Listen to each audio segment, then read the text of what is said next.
5 ऐसे आसन जो हम खड़े होकर करते हैं। तो आइए एक एक करके पांचों आसनों का अभ्यास करते हैं जो हमारे स्वास्थ्य के लिए बहुत ज्यादा उपयोगी हैं।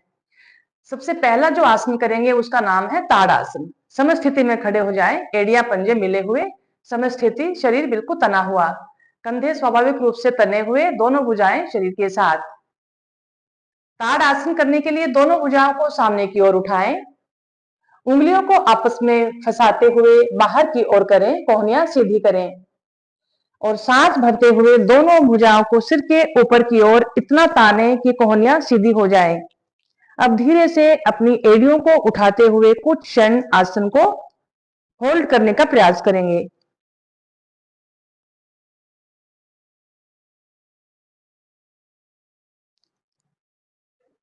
अपनी क्षमता अनुसार यहाँ पर रुके। अब धीरे धीरे एड़ियों को नीचे रखेंगे और दोनों भुजाओं को दाएं बाएं करते हुए वापस ले आएंगे। कुछ क्षण पैरों में फासला करते हुए विश्राम करेंगे।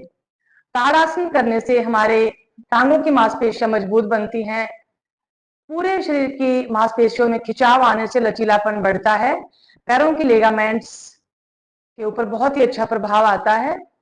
लेकिन जिन लोगों को जोड़ों का दर्द है, घुटनों का दर्द है या चक्कर आने की समस्या है, वो इस आसन को अवॉइड करेंगे। अगर हम 15 साल से कम के बच्चों को करवाएं तो उनकी हाइट बढ़ाने में मदद करता है ताड़ासन, एकाग्रता बढ़ाने में सहायक। अगला आसन है उसका नाम है वृक्ष आसन। समय स्थिति में खड़े होंगे, एड़ियां पंजे मिले हुए, शरीर तना हुआ। दाएं टांग को उठाते हुए इस प्रकार से आप अपने जंघा के मूल भाग में लगाएं। अब धीरे धीरे दोनों भुजाओं को दाएं बाएं से ऊपर उठाएं, कंधों के लेवल पर, हथेलियां ऊपर की ओर। श्वास भरें और दोनों हथेलियों को ऊपर उठाते हुए मिलाएं।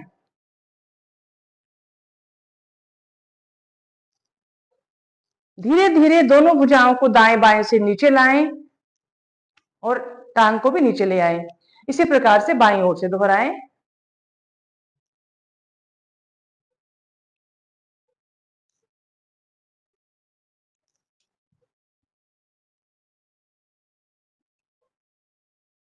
दोनों भुजाओं को दाएं बाएं से नीचे ले आएंगे और लेग को भी नीचे ले आइए। ये है वृक्षासन। वृक्षासन करने से हमारी पूरे शरीर का जो भार है वो एक एक लेग पर आता है, तो हमारी टांगों की मांसपेशियों को मजबूती देने में सहायक है। और इसमें भी हमें माइंड बॉडी कोऑर्डिनेशन बनाना होता है, तो ये संतुलनकारी आसनों की श्रेणी में आता है। इसमें हमारा माइंड बॉडी का कोऑर्डिनेशन बनता है।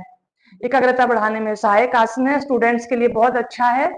लेकिन जिनको जोड़ों का दर्द है, वर्टिगो की प्रॉब्लम है या जो बहुत देर तक खड़े नहीं रह पाते हैं, वो इस आसन को अवॉइड करेंगे या फिर वॉल का या चेयर का सहारा लेकर इस आसन को कर सकते हैं।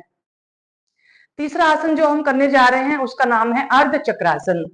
एड़ियां पंजे मिलाते हुए दोनों हाथ कमर पर इस प्रकार रखेंगे कि हाथों के अंगूठे हमारी कमर के निचला हिस्सा लोअर बैक पर मिल जाएं।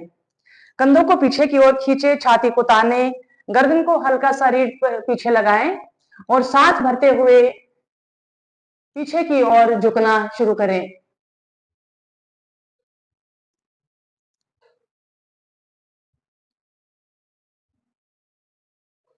अपनी क्षमतानुसार रुकने के बाद धीरे से वापस आएंगे।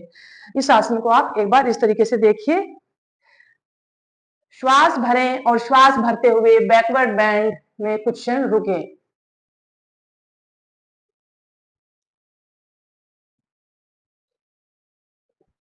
और धीरे धीरे वापस पूर्वावस्था में आ जाएं।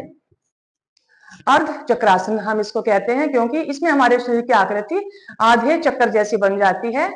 तो इस आसन के करने से आपने महसूस किया होगा पूरे हमारे छाती के अंगों पे फैलाव आता है, हमारे फेफड़े, रिब केज और हार्ट मजबूत बनता है। हार्ट की मसल्स, कोरोनरी आर्टरीज के लिए बहुत ही अच्छा है यह आसन, अर्ध चक्रासन।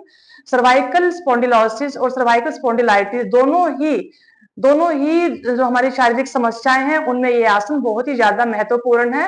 लेकिन थोड़ा सा किसी की देख रेख में ही करें और आंखें खोलते हुए करें। अपना अगर आपका बैलेंस बनने में दिक्कत आए तो आप थोड़े से पैर खोल के भी कर सकते हैं।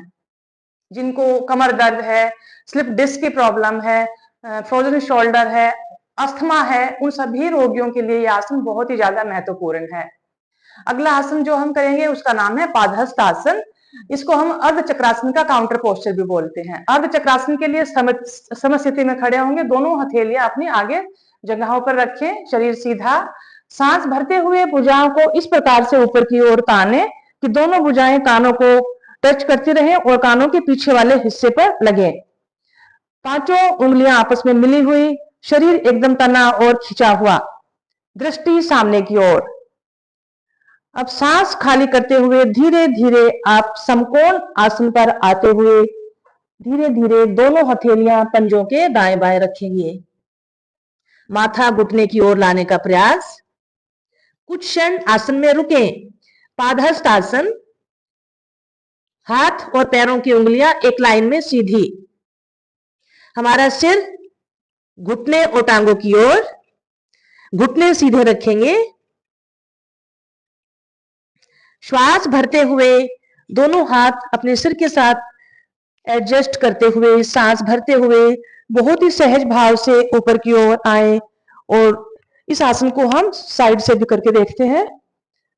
सांस भरें और सांस खाली करते हुए धीरे धीरे 90 डिग्री आते हुए दोनों हथेलियां पंजों के दाएं बाएं रखिए अपनी सामर्थ्य अनुसार।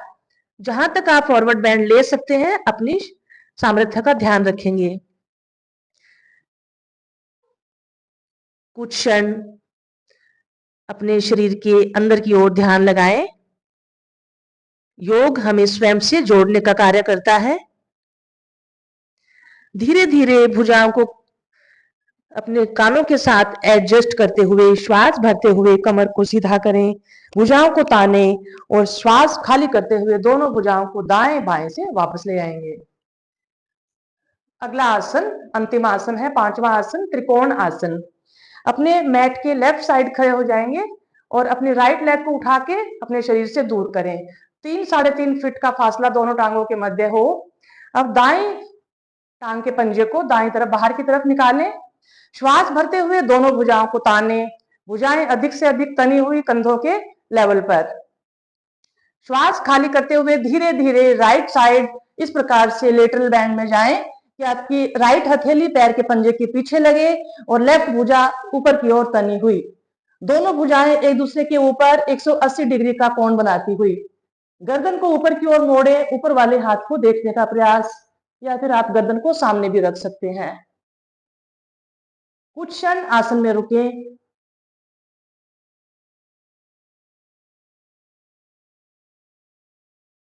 धीरे धीरे गर्दन सामने की ओर, भुजाओं को इसी प्रकार से फैलाते हुए पहले कमर को सीधा करेंगे, श्वास खाली करते हुए भुजाओं को नीचे ले आएंगे, पैर के पंजे को आगे की ओर। इसी प्रकार से दूसरी तरफ से दोहराएं। लेफ्ट पंजे को बाहर निकालेंगे, भुजाओं को ताने और श्वास खाली करते हुए लेफ्ट साइड लेटरल बैंड में झुके, गर्दन ऊपर की ओर। त्रिकोण आसन बहुत ही उत्तम आसन है। हमारे भुजाओं की मांसपेशियों पे खिंचाव। श्वास भरते हुए धीरे धीरे कमर को सीधा करें, भुजाओं को वापस ले आएंगे और पैरों का फासला कम करेंगे। तो इससे पहले जो हमने आसन किया था पादहस्तासन, पादहस्तासन के फायदे। पादहस्तासन करने से हमारी रीढ़ की हड्डी पे बहुत अच्छा खिंचाव आता है। रीढ़ की हड्डी के आसपास की जो मांसपेशियां हैं उसमें खिंचाव आने से उनमें रक्त का संचार अच्छे से होता है और हमारा मस्तिष्क भी शांत होता है। हमारे हेयर ग्रोथ के लिए, मस्तिष्क के स्वास्थ्य के लिए बहुत ही अच्छा है पादहस्तासन।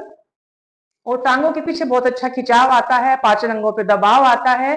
तो पादहस्तासन आप इसी प्रकार से करें। इसके बाद जो लास्ट में हमने आसन किया है त्रिकोण आसन, दोनों पैरों में फासला करते हुए त्रिकोण आसन किया। त्रिकोण आसन उन लोगों के लिए अच्छा है जिनका फ्लैट फुट होता है, जिनके पैर की ग्रिप अच्छे से नहीं बन पाती है, टांगों में बहुत दर्द होता है, उनके लिए बहुत अच्छा है त्रिकोण आसन। इसमें हमारे शरीर की आकृति एक ट्रायंगल जैसी बनती है। भुजाओं को हम ऊपर नीचे फैलाते हैं तो हार्ट मसल्स पे बहुत अच्छा खिंचाव आता है। इनर थाइज, अंदरूनी जगहों के लिए बहुत अच्छा है। तो दोस्तों आप इन पांचों आसनों का अभ्यास करें और आगामी 21 जून